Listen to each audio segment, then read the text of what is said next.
국정감사에서 경제단체 주도로 설립된 두 민간 재단과 관련해 많은 의혹이 제기되었습니다. 제 마음은 무겁고 안타깝기만 합니다. 심지어 재단들이 저의 퇴임 후를 대비해서 만들어졌다는데 그럴 이유도 없고 사실도 아닙니다. 만약 어느 누구라도 재단과 관련해서 자금 유용 등 불법 행위를 저질렀다면 엄정히 처벌받을 것입니다. 앞으로 더 이상의 불필요한 논란이 중단되기를 바라는 마음에서 제가 말씀드려야 할 것 같습니다. 저는 박근혜 대통령이 오늘 수석비서관 회의에서 말한 내용을 보셨는데 저 내용부터 한번 살펴봐야 될 것 같아요. 전체적으로 제가 이 모두 발언을 들어봤는데 거의 굉장히 많은 부분을 얘기했습니다. 대통령이요. 두 재단에 대해서. 그렇습니다. 미르재단과 K스포츠재단에 대한 이런저런 의혹들이 상당히 오랜 기간 동안 제기가 됐었고 그래서 원래 청와대에서 수석비서관 회의는 월요일 날 하게 돼 있습니다. 그런데 17일 날 해야 되는 이 회의를 특별한 설명 없이 연기를 했거든요. 그래서 뭔가 대통령께서 이런저런 세간의 의혹에 대해서 입장 표명을 하실 거다 하는 생각은 갖고 있었습니다.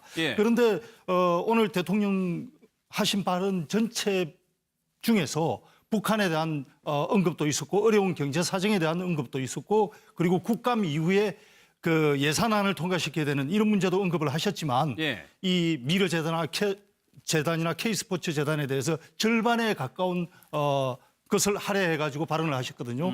그리고 그 주된 내용은 비선 실세 의혹을 제기하고 있지만은 실제로는 본인이 대통령이 직접 나서서 기업인들과 소통하고 설득해서 이게 출범된 것이다. 이런 게 주된 내용이 되겠습니다. 그러면 오늘 발언을 좀 요약을 해보자면은 어떻게 좀 할 수가 있습니까? 처벌에 방점이 찍혀져 있는 겁니까? 아니면 근거 없는 의혹 제기다라는 거에 방점이 찍혀 있는 겁니까? 아무래도 뭐 이제 좀 열심히 근거가 없다 이 부분에 그런 쪽에 좀 강조를 한 것으로 보이고요. 하지만 어느 누구라도 만약에 자금 유용이라든지 이런 불법 행위가 있으면 처벌을 하겠다라고 했기 때문에 지금 제기된 여러 가지 부분에서 지금 뭐 검찰 수사가 이미 시작은 되고 있지 않습니까? 그런 부분에서 좀 정확하게 진행이 돼가지고 클리어 완전하게 명백하게 정리가 돼야 이 부분이 논란이 가라앉지 현재 대통령의 언급만 가지고는 사실 그동안에 보도된 여러 가지 의혹들이 명백히 해소되기에는 부족한 점이 좀 있습니다. 그렇다면 오늘 발언으로 그럼 검찰 수사까지도 갈 수 있을 여지가 있다고 좀 보이세요?